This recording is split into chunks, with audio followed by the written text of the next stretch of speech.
আসসালামু আলাইকুম সবাইকে।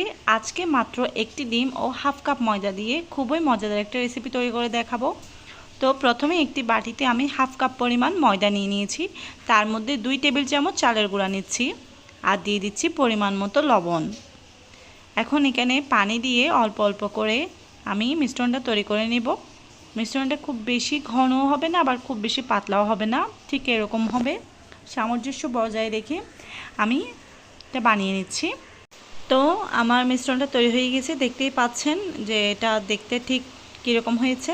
এখন আমি এটা 10 মিনিট রেস্টে রেখে দিয়েছি।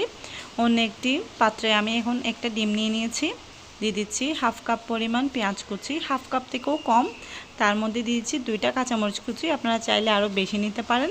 দিয়ে দিচ্ছি ধনেপাতা কুচি হাফ কাপ, আরও দিচ্ছি আলু কুচি। আলু কুচি আমি এখানে হাফ কাপ থেকে একটু কম নিয়েছি। গুঁড়া দিচ্ছি 1 চামচের 3 ভাগের 1 ভাগ, লবণও দিচ্ছি 1 চামচের 3 ভাগের 1 ভাগ। এখন এগুলো খুব ভালো করে মিশিয়ে নিচ্ছি। তো এগুলো আমার মিশানো হয়ে গিয়েছে। এখন চুলায় একটি প্যান বসিয়ে দিয়েছি, এর মধ্যে আমি 1 টেবিল চামচ তেল দেব। তেলটা হালকা গরম হয়ে এলে এর মধ্যে আমি দিয়ে দিচ্ছি ডিমের মিশ্রণটা। দেওয়ার পর এটা খুন্তির সাহায্যে আমি গোল করে নিব। চুলার আঁচটা কিন্তু একদম লো রাখতে হবে।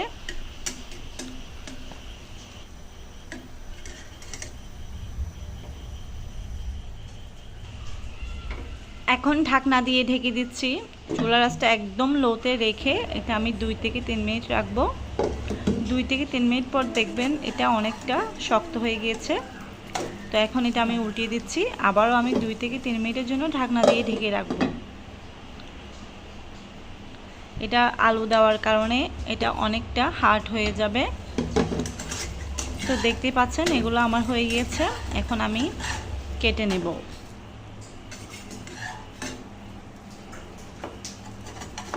আপনারা আপনাদের পছন্দ অনুযায়ী যে কোনো সাইজে কেটে নিতে পারেন। আমার কাছে মাত্র একটি ডিম ছিল, একটি ডিম দিয়ে আমি আপনাদেরকে রেসিপিটা তৈরি করে দেখালাম। বাচ্চা থেকে বড় সবাই রেসিপিটা অনেক পছন্দ করবে, বিশেষ করে বাচ্চারা অনেক বেশি পছন্দ করবে। আপনারা যখন বাচ্চাদের জন্য বানাবেন অবশ্যই কাঁচামরিচটা কম দিবেন, যেহেতু বাচ্চারা ঝাল পছন্দ করে না। তো এটা আমি বিভিন্ন সাইজে কেটে নিচ্ছি। বাসায় যখন কিছুই থাকবেন না তখন এই রেসিপিটা ট্রাই করতে। তো ডিমগুলো আমার কেটে নেওয়া হয়ে গিয়েছে, এখন এগুলো সবগুলোই আমি তুলে নিচ্ছি।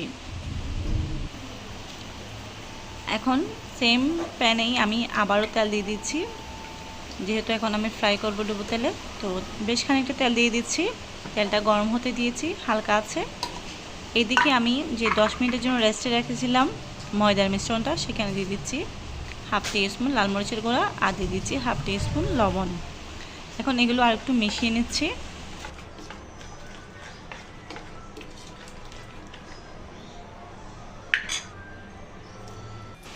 এখন দিয়ে দিচ্ছি হাফ কাপ পরিমাণ ধনেপাতা কুচি। এখন এগুলো খুব ভালো করে মিশিয়ে নেব।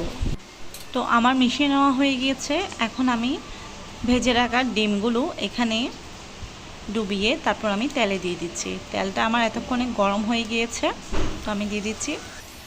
হালকা গরম করেই আমি এর মধ্যে মিশ্রণগুলো দিয়ে দিচ্ছি। এভাবে একে একে সবগুলো ডিম আমি দিয়ে দিচ্ছি।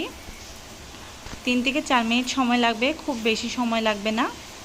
তো এটা এক পাশ ভাজা হয়ে গিয়েছে, আমি এটা উল্টিয়ে দিচ্ছি। খুব বেশি লাল করার প্রয়োজন নেই, এটা হালকা কালার আসলেই হবে।